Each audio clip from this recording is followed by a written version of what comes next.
익산 일빛교회 장권능 목사입니다.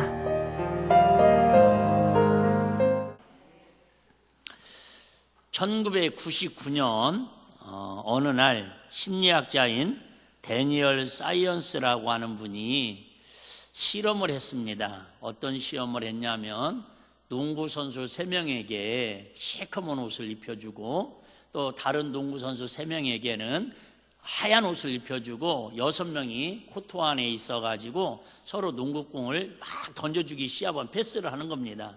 그런데 실험이 뭐냐면 하얀 옷을 입고 있는 사람들에게 농구공을 패스한 것이 몇 번인가를 맞추는 시험입니다. 다시 얘기하지만 제가 하는 예화는 모두 네이버 검색하면 지금 볼 수 있는 내용들입니다. 제목은 조금 이따 알려드릴게요. 그래서 막 사람들이 집중을 해가지고 검정색도 패스를 하는데 그건 신경 안 쓰고 오직 하얀 옷 입은 사람이 패스하는 것만 이렇게 1분여 동안 패스를 합니다. 정답을 제가 미리 알려드릴 수도 있는데 하여튼 10번은 넘습니다. 근데 신기한 건 그러는 중에 중간 정도에 한 9초 정도 고릴라 가면을 쓴 고릴라 옷을 한 건장한 남자가 그 막 패스하는 중에 그 사이에 들어갑니다. 가운데 들어가가지고 가운데도 고릴라를 좀 쿵쿵쿵 하고 그냥 지나갑니다. 그리고 이 시험이 무슨 시험이냐면 전 세계적으로 나라마다 인종마다 모든 사람들에게 물어봤습니다. 몇 번의 패스를 했습니까? 그랬더니 정답을 이야기하는 사람도 있습니다. 제가 보니까는 15번을 패스를 하더라고요. 1분여 동안 빠르게 막 15번을 막 돌아다니면서. 그런데 사람들에게 물어봤습니다. 혹시 그 패스하는 숫자를 세는 동안에 고릴라 가면을 쓰고 가장을 하고 지나간 고릴라가 있었는데 본 사람들이 있습니까? 그랬더니 실험에 참가한 대부분의 모든 사람들이 50% 이상이 우리는 못 봤다고. 뭐에 집중하느냐고? 패스하는 거에 집중하느냐고. 고릴라가 지나가면서 9초 동안이나 막 이렇게 하는데도 전혀 있는지를 인지를 못했다라는 거예요. 그래서 이 심리학자가 내린 결론이 보이지 않는 고릴라라고 하는 시험이라고 하는 제목을 가지고 선택적 인지, 선택적 지각이 사람들에게는 있다라는 거예요. 제가 정치 얘기하려는 건 또 아닙니다. 여러분, 똑같은 정치 상황을 보는데 어떤 사람은 잘못했다고 이 추위에도 가서 오늘도 아마 저 앞에 가서 하고 있을 거요. 그 난리를 치고 똑같은 상황인데 어떤 사람들은 잘했다고 가서 또 밤새도록 또 난리를 치고 그러냐 그 말이에요. 사람은 누구나 이처럼 잘못된 감각이 있는데 잘못된 인식을 하는데 그게 뭐냐면 선택적 지각, 선택적 인식이라는 거예요. 무슨 얘기냐면 내가 보고 싶은 것만 보고 내가 듣고 싶은 것만 듣고 내가 알고 싶은 거에만 관심이 있다라는 거예요. 여러분 예를 들면 여러분도 시험할 수 있습니다. 꼭 그런 건 아니지만 대부분의 남자들은 드라마, 연속곡 이런 거 이렇게 틀면 막 눈을 쫑그리고 TV 앞으로 가까이 갑니까? 채널 좀 옮기지? 채널 좀 다른 거 보면 안 되지? 그러지 않습니까? 주로 남자들은 뭘 보기를 원해요? 시사나 역사나 뉴스를 대부분 그렇잖아요. 대부분. 아이들도 마찬가지예요. 아이들도 예를 들면 막 뉴스 틀어주고 막 대화 드라마 틀어주면 아이들이 와 엄마 아빠 재밌어 그런 사람 없습니다. 어쨌든 아이들 좋아하는 그런 내용을 틀어줘요. 뭐예요? 선택적 인지를 하고 싶다라는 거예요. 그러다 보니까 정치적인 것도 이렇게 어수선하고 교단도 마찬가지입니다. 우리 하나님을 섬기고 한 예수님을 섬기고 한 성령 안에서 믿음 생활을 하는데 장로교도 있고 침례교도 있고 뭐 감리교도 있고 수백 개의 교파 교단들이 있습니다. 왜 그래요? 자기들이 좀 더 관심 있는, 자기들이 좀 더 인지하는 선택적 지각을 가지고 거기에 관심 갖는 쪽에 그 교단이나 그런 어떤 신학을 따라가면서 교단도 갈라지게 되더라는 거예요. 여러분들도 안 그렇습니까? 오늘도 여러분들도 선택적 인지를 가지고 결정하고 이 자리에 와 있는 거예요. 어떤 사람은 선택의 기로에 의해서 나의 관심은 뭐예요? 결국은 돈 버는 거, 아니면 친구들하고 놀러 가는 거. 새해니까 또 뭐 정동진과 아직 안 온 사람도 있을 수는 있겠지만 거의 다 왔겠죠. 어쨌든 이처럼 선택적 인지를 가지고 하루하루 살아간다라는 거예요. 2025년 새해가 시작되면서 첫 주일에 제가 이 말씀을 드리냐면, 어쨌든 저와 여러분들은 세상의 선택적 지각에 빠져 살지 말고 하나님을 바라보는, 하나님이 우리에게 보여주시는 그 선택적인 인지 능력을 가지고 성령 충만함으로 하나님 은혜 안에서 한 해를 승리하며 살자, 그 얘기입니다. 할렐루야. 누구나 다 선택의 기로에 선다니까요. 내가 먹고 싶은 것만 먹고 듣고 싶은 것만 듣고 편식이라고 그러잖아요. 이처럼 이걸 다른 말로 말하면 무주의 맹시라고도 합니다. 우리는 이 세상을 살아가면서 스스로 보는 것이 아니라 이제는 성령님께서 우리의 눈을 열어 보여주셔야 하나님의 백성으로 필요한 것을, 하나님의 뜻을 듣고 보고 경험하면서 승리할 수 있다는 걸 이야기하고 있습니다. 시편 성도는 시편에서 다윗 기자는 119편 18절에 이렇게 얘기합니다. 내 눈을 열어서 주의 율법에서 놀라운 것을 보게 하소서. 놀라운 것을 보게 하소서. 시작. 놀라운 것을 보게 하소서. 여러분, 우리는 뭘 봐요? 사실은 패스하는 거, 그 공 숫자 세느냐고 골릴라가 지나감에도 불구하고 놀라운 걸 보지 못한다라는 거예요. 여러분, 세상이 지금 얼마나 놀라울 일이 많습니까? 우리 더 이상 얘기하지 않아도 알잖아요.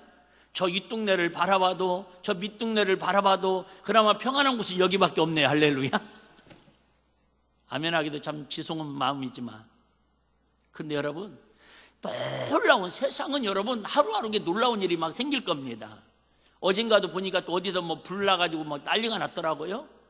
여러분, 우리의 눈이 세상의 놀라운 것을 바라보는 것이 아니라 하나님이 보여주시는 하늘의 것들을 1년 동안도 하나님께서 저와 여러분을 향해서 하늘의 놀라운 것을 보여주려고 하나님 우리에게 보여줄 텐데, 우리는 세상 거에 마음 뺏겨서 세상 거에 관심 가지냐고 하나님께서 보여주는 그 귀하고 아름다운 것들을 놓치고 사는 어리석은 사람이 들지 말자, 지금 그 얘기입니다. 오늘 본문은 예수님께서 십자가 지시고 새해 첫날이니까 간략하게 예수님의 생애를 정리하려고 합니다. 예수님께서 십자가에서 돌아가시고 3일 만에 부활하셨습니다. 그리고 40일 동안 부활하신 후에 제자들에게 나타나셔서 예수님의 살아계심을 보여주시고, 심지어 요한복음에 보면 네가 나를 사랑하느냐 하면서 양을 먹이라 치라라고 이렇게 말씀을 하십니다. 그리고 40일이 이제 다 되시면서 내가 너 이제 승천할 것인데, 하늘나라로 갈 것인데, 너희는 내가 가고 나면은 전심으로 해야 할 일이 있다. 그동안에는 너희 마음대로, 너희가 하고 싶은 대로, 너희가 듣고 싶은 대로, 예수님 말씀도 듣고 싶은 대로만 들으니까 제자들이 그때까지는 같이 다니면서 뭐예요? 네가 크냐 내가 크냐 서로 싸우고, 내가 대장할래 네가 대장할래 서로 싸우고, 또 예수님께서 십자가 다실 때 부인하고 도망가고 그러지 않습니까? 왜요? 듣고 싶은 것만 듣는 거예요. 보고 싶은 것만 보는 거예요. 그런데 이제는 너희가 기도해서 뭘 받으면, 성령 충만을 받으면 세상을, 예수님을 선택적으로 보고 바라보는 게 아니라 예수님이 성령에 보여주시는 것을, 하나님이 놀라운 것을 보여주시는 것을 너희가 느끼고 이제 변화된 삶을 살 거예요. 그걸 갖다가 뭐라면 전심으로 기도하라고 우리 예수님 말씀하시고 하늘로 올라가십니다. 잘 아시는 말씀처럼 열흘 동안 거기에 500명이 모여가지고 전심으로 기도합니다. 끝까지 남아있던 120명이 결국은 마지막 날 오순절 그 절기에 성령 충만함을 다 경험하고 막 방언이 나오고, 여러분이 거기에 보니까 16개국 나라 정도의 언어가 막 선포됩니다. 그러면서 그들이 이제 성령 충만하니까는 담대함이 생깁니다. 그래서 베드로, 요한이 그동안에는 예수님을 부인하고 숨어서 있었는데 기도하고 성령 받고 나니까 담대함이 생기니까는 나가가지고 성전에 올라가면서 하루에 2번씩 정한 시간을 정해놓고 기도하러 다닙니다. 그날따라 그동안 동안은 안 보였는데, 선택적인 인지 능력이 안 됐었는데, 어느 날 지나가다 보니까는 구걸하는 안진뱅이가, 남에서부터 안진뱅이에 구걸하는 사람이 보입니다. 그때 얘기합니다. 아마 그전에도 그냥 말도 제대로 못했던 것 같아요.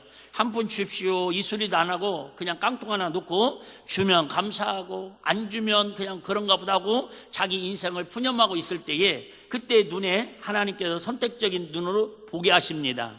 그래서 뭐라고 말합니까? 잘 아시죠? 은과 금은 내게 없으나 나사렛 예수 이름으로 일어나 걸으라. 그랬더니요, 나면서부터 한 번도 걸어본 적이 없던 사람이 다리에 힘이 들어가가지고 발목에 힘이 들어가가지고 일어나 뛰고 걷고 하나님을 찬양한다라는 내용입니다. 이때부터 4장 19절 한번 보겠습니다. 4장 19절 뭐라고 얘기하고 있습니까? 베드로와 요한이 대답하여 가로되 하나님 앞에서 너희 말 듣는 것이 하나님 말씀 듣는 것보다 옳은가 판단하라. 이렇게 안진뱅이를 이렇게 세웠으면 동네 사람들이 와 대단하다, 성도들이 참 축하한다, 얼마나 그동안 불편했느냐, 역시 기도는 하나님께서 응답하신다고, 역시 기도하는 사람은 능력을 행하신다고 막 감사하고 축하하는 게 아니라 그 일로 인해서 베드로 요한이 감옥에 갇힙니다. 그러면서 휴유합니다. 밀란이 일어나니까 이런 말씀은 뭐 하지 말라? 전하지 말라. 그때 한 고백이 이 고백입니다. 베드로와 요한이 대답하여 가로되 하나님 앞에서 어떤 걸 선택할 거냐 그 말이죠.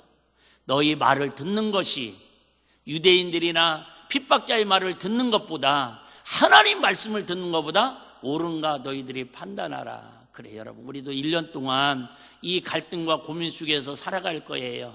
사람들의 말을 들어야 할 것인지, 세상 속에서 들려오는 우리에게 달콤하게 유혹하는 선악과를 따먹으라고 하는 달짝지근한 뱀의 유혹의 소리를 듣고 살아야 할지, 아니면 고난의 길이요, 핍박의 길이요, 환난의 길이요, 힘든 여정이지만 그럼에도 불구하고 주님 말씀 붙들고 하나님이 보여주시는 놀라운 기대를 바라보면서 그 말씀을 듣고 순종하며 선택하며 살아가야 할지 누가 결정하는 거라고요?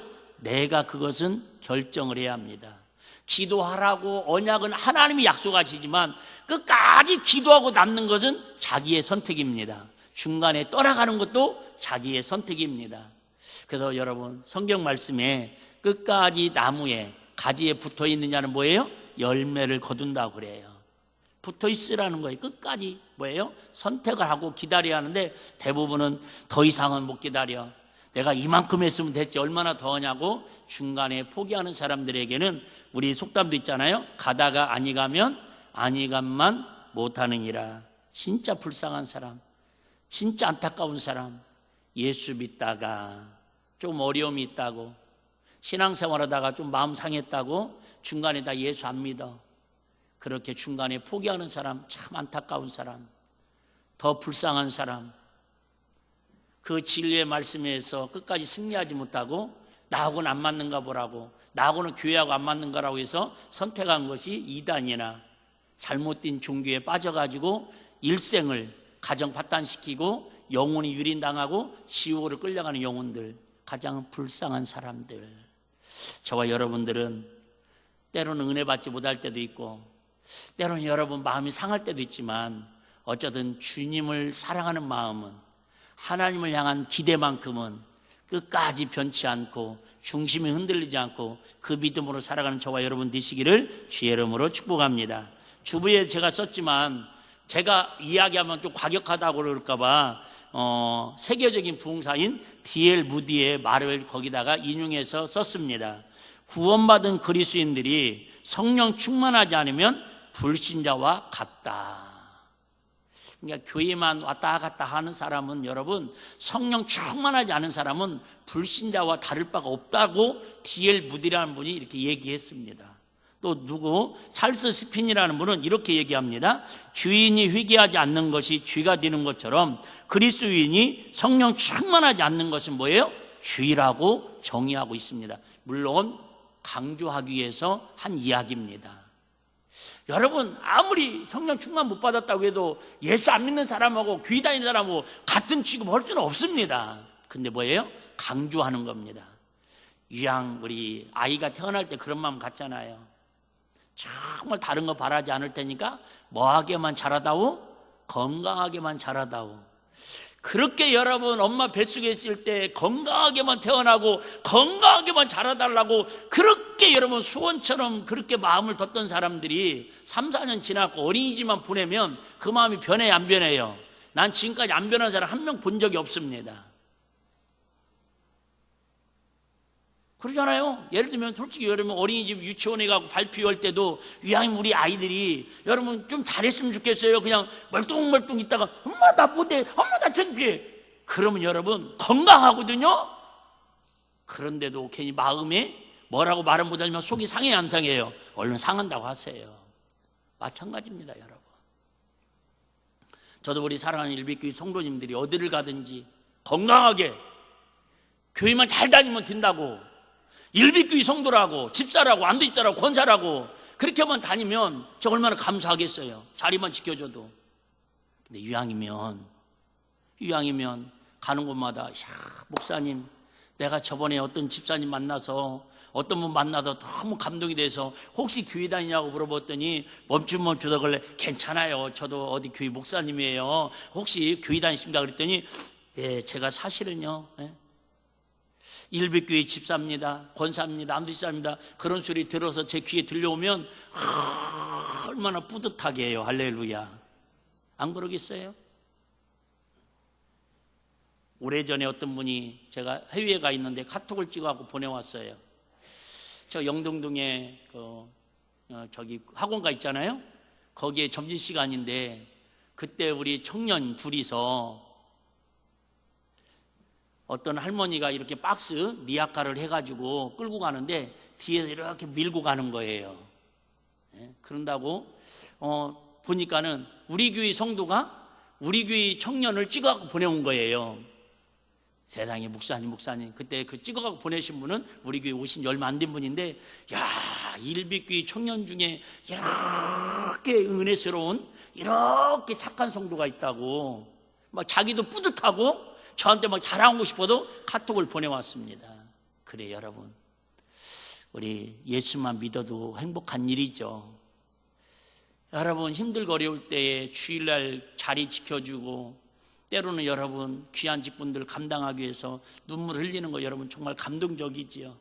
근데 2025년 한 해는 좀 더 하나님의 놀라운 선택적 인식을 가지고 여러분 가정에서도 여러분의 삶의 현장에서도 역시 예수 믿는 사람은, 역시 일비교회 성도는 저렇게 어디를 가든지 빛의 자녀로서 선한 영향력을 끼친다고 서로 간증의 열매가 들려오는 은혜가 있기를 주의 이름으로 축복합니다.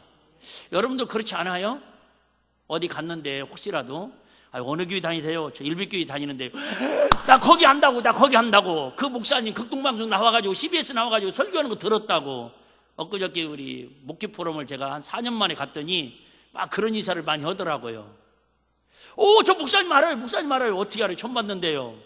우간다를 갔더니요, 염소 은행 때문에 우간다를 갔더니 거기 갔더니 일비교회 장관님 목사님 얼마나 얘기하는지 누군가 궁금했습니다. 제가 익산에 살면서. 그래서 지난주 갔더니 막 제가 일비교회 목사님을 누가 소개해 줘가지고 그랬더니 그 목사님이냐고. 그래서 제가 아주 당황스러우면서도 어쨌든 흐뭇했습니다. 그렇지 않습니까?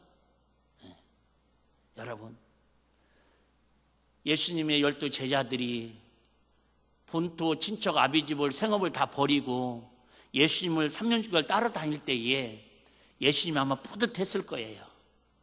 그런데 한편으로는 뭐예요? 마음이 짠할 때가 있었어요, 없었어요? 있었어요.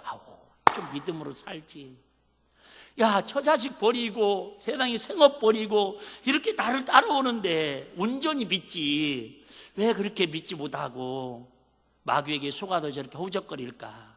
그러다가 이제 성령 충만함을 받고 변화되어서 사나 죽으나 주의 복음을 위해서 살아가는 그 모습을 보면서 예수님께서 어떻게 보면 하늘 보좌에서 두 팔 벌리고 그들을 위해서 기도하시지만은 더 마음이 짠할 수도 있어요.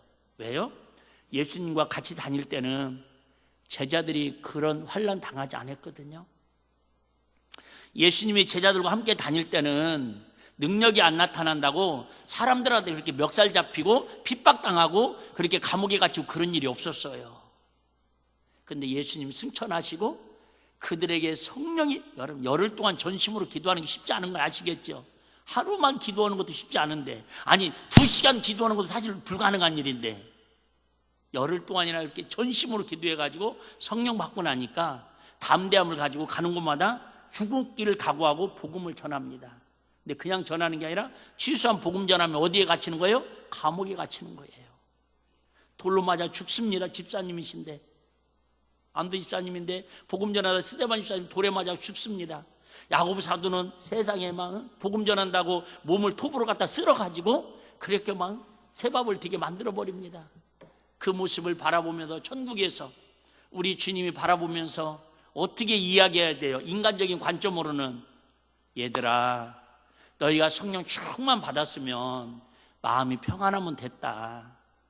교회에서 예배 잘 드리고 선교비 보내고 이게 가족들 구원하면 됐지, 굳이 이방인들에게까지, 굳이 핍박하는 유대인들까지 복음 전하다가 그런다고 큰 열매가 있는 것도 아닌데 너희들 개죽음 당하면 내가 얼마나 마음 아프고 너에게 부어주신 성령님으로 인해서 내가 얼마나 후회가 되겠느냐. 이렇게 해줘야 인간적인 관점이고 인간적인 마음일 텐데 예수님은 그렇지 않습니다.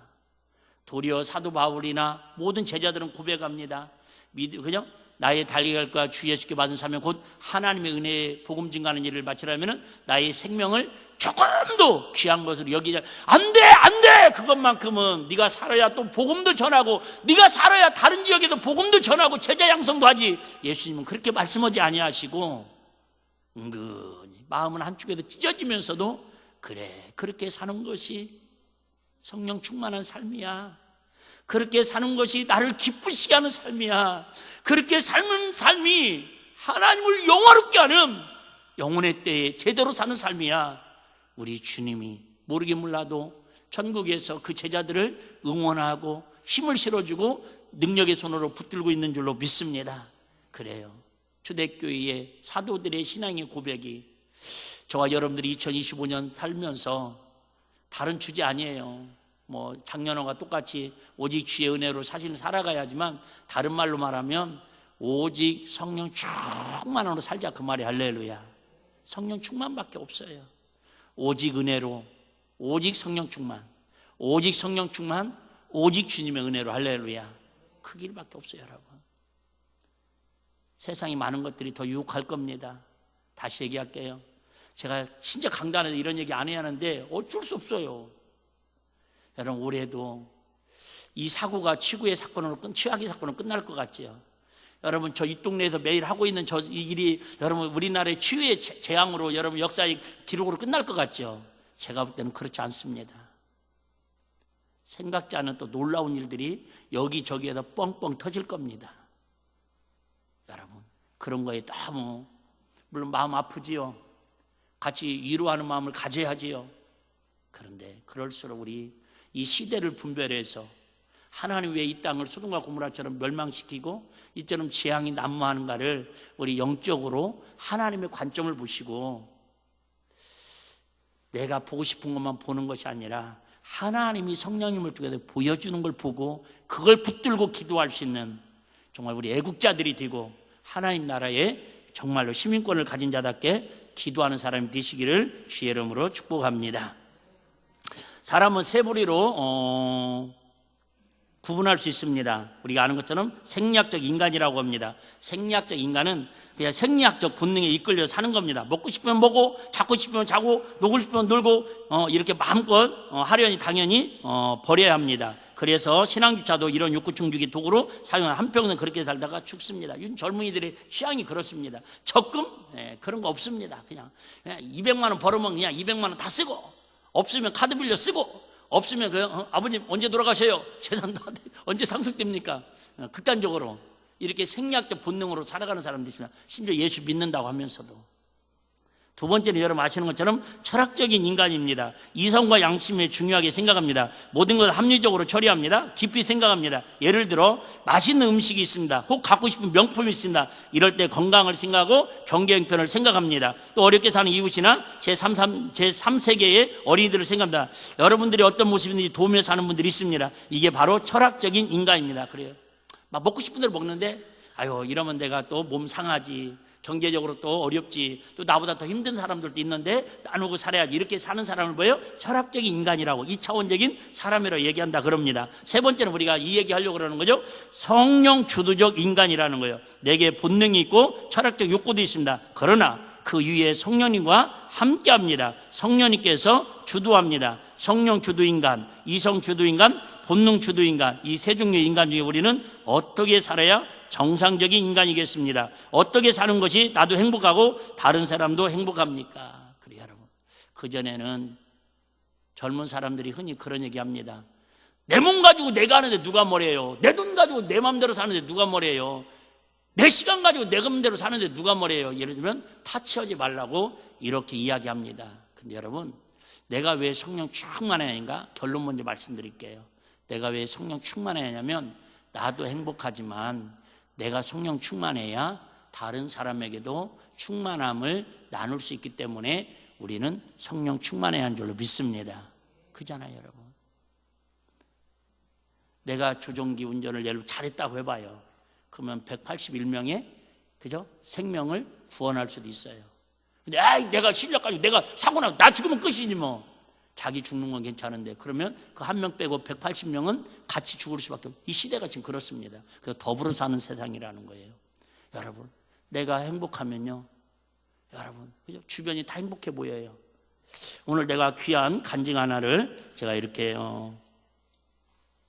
있는데요, 우리가 잘 아는, 끝까지 들으면 기억나는 사람이 있어요. 원래 이름은 커넬 할랜드 샌더스라는 사람입니다. 샌더스라고 불려지는데요, 이분의 인생은 정말 파란만장합니다. 5살 때 아버지가 돌아가십니다. 어머니는 생산공장에서 막노동을 하십니다. 그러다가 재혼을 합니다. 근데 이 계부가 미국인데도 불구하고 아주 개 같은 아버지를 만났습니다. 어렸을 때 폭행을 당하고 막 무시를 당하고 그렇게 비참한 인생을 삽니다. 그러다가 군대에 입대를 했습니다. 군대를 입대했는데 군대 가서 4개월 만에 지병이 생겨가지고, 병이 생겨가지고 의가서 2등병 제대를 합니다. 튀는 일이 없습니다. 그래서 제대를 했습니다. 뭐 특별히 배운 것도 없고 실력도 없고, 그래서 여기 가서도 천덕꾸러기, 저기 가서 천덕꾸러기, 어쨌든 그렇게 인생을 살다가 결혼을 합니다. 그러다 어쨌든 그럼에도 불구하고 성실하게 열심히 뭐라도 막 해봅니다. 그러다가 또 이렇게 주유소 했는데 잘 되고, 또 주유소 왔던 손님이 야, 이 지역은 왜 먹을 만한 음식점이 없냐고, 그걸 또 이렇게 음성을 듣고 또 음식점을 했는데 어쨌든 잘 됐습니다. 그런데 이게 하여튼 중동에 이게 뭐랄까요, 기름값이 올라가면서 차들이 이제 많이 안 다니고 막 이렇게 되면서 망해가지고 결국은 부도가 나왔습니다. 그때 나이가 60살입니다.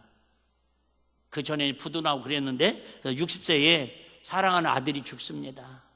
그리고 아내도 죽습니다. 사업은 부도나도 망했지요. 아들은 죽어서 가슴에 묻었지요. 부인도 죽었지요. 그래서 이 충격으로 결국은 정신병원에 입원하게 됩니다. 그는 마침내 그나마 실타래처럼 실오라기처럼 의지했던 하나님을 도리어 이제는 의지하기보다는 미워합니다. 자기 자신을 미워하고 비관하고 목숨을 끊기로 작정을 합니다. 밤이 되자 아무도 몰래 병원에서 빠져나왔습니다. 어떻게 하면 부질없는 목숨을 끊을 수 있을까? 밤거리를 배회하던 그때 어디선가 언젠가 들어봤던 주 너를 지키리라고 하는 찬양의 가사가 은은하게 들려옵니다. 그 찬양의 가사를 따라서 이렇게 와보니까는 허스름한 교회에 어두컴컴한 그 앞자리에 어떤 흑인, 나중에 알고 보니까 청소하는 흑인 아주머니입니다. 할머니입니다. 이분이 찬양을 하면서 막 기도를 하는 그 모습을 뒤에다 물끄러미 듣고 있다가 물어봅니다. 아니 할머니 이 오밤중에 뭐가 그렇게 좋아가지고 그렇게 찬양하고 기뻐하고 주님을 이렇게 기도합니까? 그랬더니 이 부인이 그렇다라는 거예요. 삶은 너무너무 하루가 고되고 힘들지만 그럼에도 주님이 내 안에 계시니까 너무너무 평안하고 하루하루가 기대되고 너무나 행복하다고 이런 간증을 듣습니다. 그때에 이 샌더슨이라고 하는 60세 된 할아버지 마음에 하나님이 만지심이 있습니다. 내가 너를 얼마나 사랑하는 줄 아느냐. 그 음성을 듣고 막 통곡하면서 회개합니다. 그 순간에 얼마나 눈물을 흘리고 회개했는지 정신병이 그 자리에 낫게 됩니다. 할렐루야.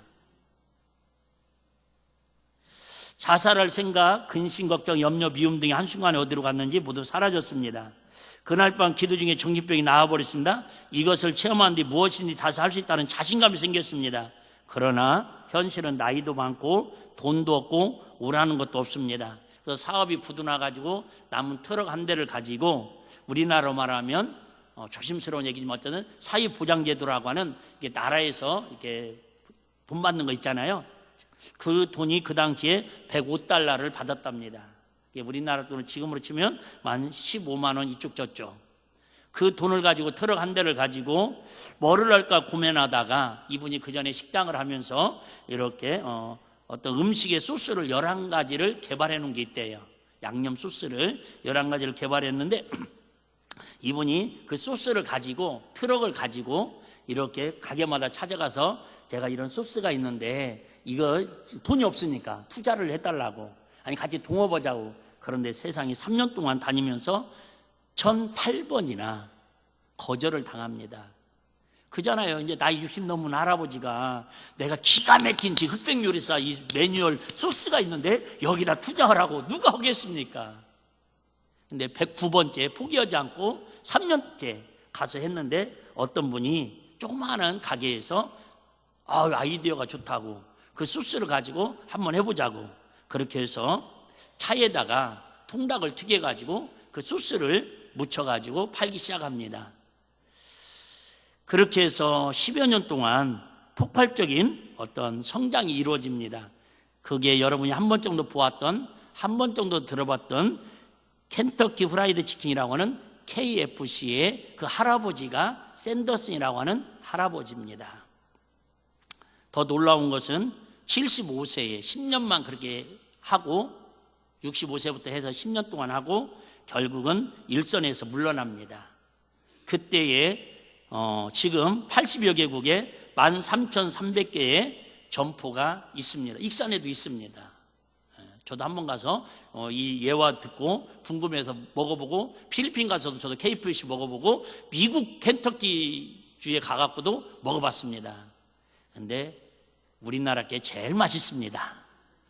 어쨌든 그게 중요한 게 아니라 지금부터 중요합니다. 75세에 운영 일선에 은퇴를 하고 이분이 하신 일이 뭐냐면 복음을 전하고 선교하며 일생을 헌신합니다.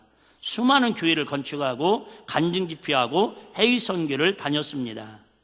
한밤중에 이름 없는 한 성도의 성령 충만한 기도와 찬송이 자살을 시도하던 사람을 성령 충만함으로 인도했습니다. 만약에 그날 그 시간에 하나님 역사였지만 그 흑인 청수부 할머니가 성령 충만함으로 안나 선지자처럼 그 조그마한 시골 교회에서 어두컴컴한 곳에서 성령 충만함으로 기도하지 않았다면 샌더슨이라고 이 할아버지는 그냥 그날 자살해서 한 줌의 죄로 사라질 수도 있었을 것입니다. 근데 그 할머니의 성령 충만한 하룻밤의 기도가 샌더슨이라는 사람을 살려서 여러분 사업을 부자이기고 체인점을 많이, 그게 아닙니다.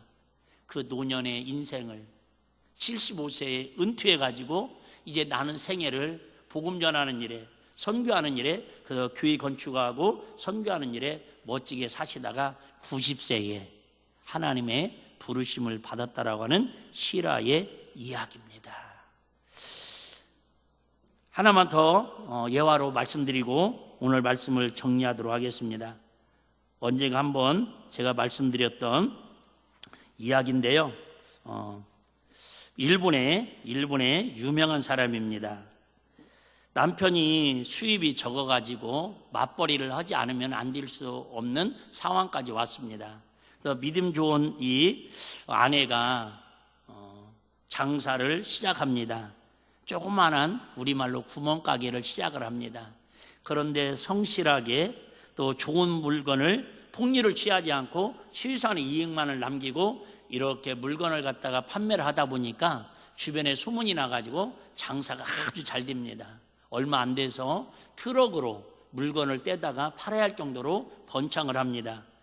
어느 날 수입이 적은 남편이 출근하다가 밤늦게 이렇게 오다가 가게 앞을 지나오는데 자기 가게만, 아내가 하는 가게만 막 사람들이 바글바글하고 문선성지를 이루고 주변에 있는 가게들은 거의 일찍 문을 닫고 폐업 수준에 가깝게 듭니다.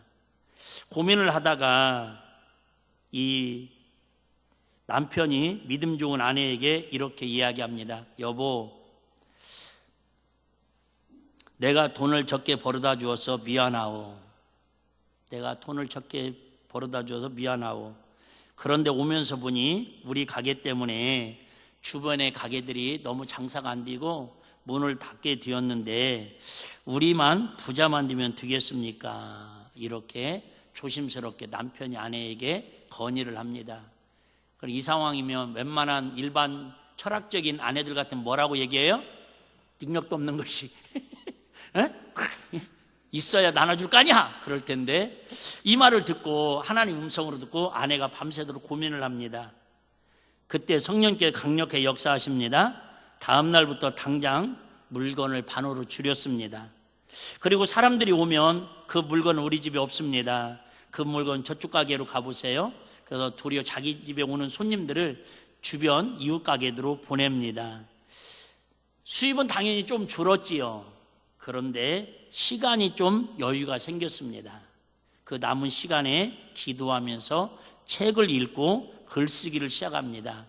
그렇게 해서 나온 명작이 일본에 우리가 잘 알고 있는 미우라 아야코의 빙점이라고 하는 소설이 그렇게 해서 기록되었다라고 하는 사실입니다. 그래요. 왜 우리가 성령 충만해야 하냐? 내가 살아야 누군가를 살릴 수 있기 때문에. 왜 우리가 성령 충만함으로 희생하고 양보하고 손해보고 살아야 합니까? 하나님 나라는 혼자 가는 나라가 아니라 가족이 같이 가는 나라고, 천국은 혼자 가서 독도에서 무인도에도 혼자 사는 그런 섬이 아니라 예수 믿는 모든 형제 자매들이, 온 인류에 예수 믿는 모든 사람들이 한 곳에 와서 같이 더불어 천국의 삶을 누려야 하기 때문에 우리가 이 땅에 사도행전 오늘 뒤에 보시면은 자기 물건을 자기의 것이라 하지 않고 은혜 받으니까 다 집과 돈을 팔아서 한 사람 빚접 가난해서 불편한 사람이 없도록 나누었다라는 게 오늘 천국의 이상적인 모습을 뜻하고 있습니다. 그렇다고 저와 여러분들이 지금 이 시대에 뭐 아파트 팔고 집 팔아서 다 차 팔아다가 갖다가 나누자는 게 얘기 아닙니다.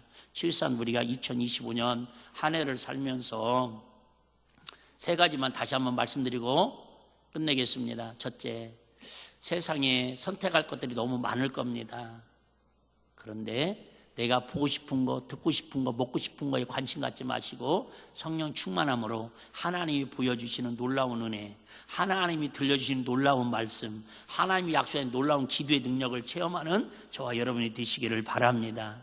하나님, 내가 성령 충만해야, 내가 여러분 믿음으로 살아야 가정을 살리고 나를 통해서 누군가가 또 살아나는 역사, 나는 샌더스 같은 그런 창업자는 되지 못할지라도. 이번 주에 제가 장례식이 크게 있었어요. 제가 한 번도 조문한 적은 없는데 진짜 마음으로 조문한 분이 계시거든요. 그분의 한 분은 저는 한 번 얼굴도 본 적도 없고 이름도 잘 몰라요. 전 국회의장이었던 김수환 전 국회의장이 돌아갔어요. 지금 나라가 이 모양이니까 전혀 관심들도 없습니다. 미국에서도 한 분이 돌아가셨습니다. 한 번 정도는 들어봤을 거예요. 지미 카터 대통령. 이분은요, 땅콩 농사했던 그런 농부였습니다. 그러다가 하나님 은혜로 대통령이 됐어요. 유명한 일화 있잖아요. 주일날에도 헬기 타고 그 시골교회 주일학교 선생하러 갔던 분. 인기가 없었어요. 웬만한 사람은 재임도 하고 그랬는데 이분은 재직에 있을 동안에 인기가 없었습니다. 근데 도리어 은퇴하고 나서 하나님이 은혜를 주셔가지고 북한도 몇 번 갔다 오고, 그래서 가난하고 어려운 나라에 다니면서 집 지키 운동을 합니다. 생명 살리는 운동을 합니다. 그래서 지난주에 하나님의 부르심을 받았는데 아마 아브라함 링컨 이후에 가장 위대한 미국의 전직 대통령으로 역사는 기록할 거라고 그렇게들 칭송을 하고 있습니다. 제가 정말 그분만큼은 마음으로 제가 조문을 다녀왔습니다. 여러분, 그래요. 우리 나이 먹어가면 다 몸도 지치고 갈수록 힘든 일도 많고 속상한 일도 많고 후회할 거예요. 2025년 새날을 뛰어넘는, 세월을 뛰어넘는 성령 충만함으로 그 행복 가지고 하나님이 놀라운 역사를 바라보고 살아가는 우리 일비가족들 다 되시기를 주의 이름으로 축복합니다.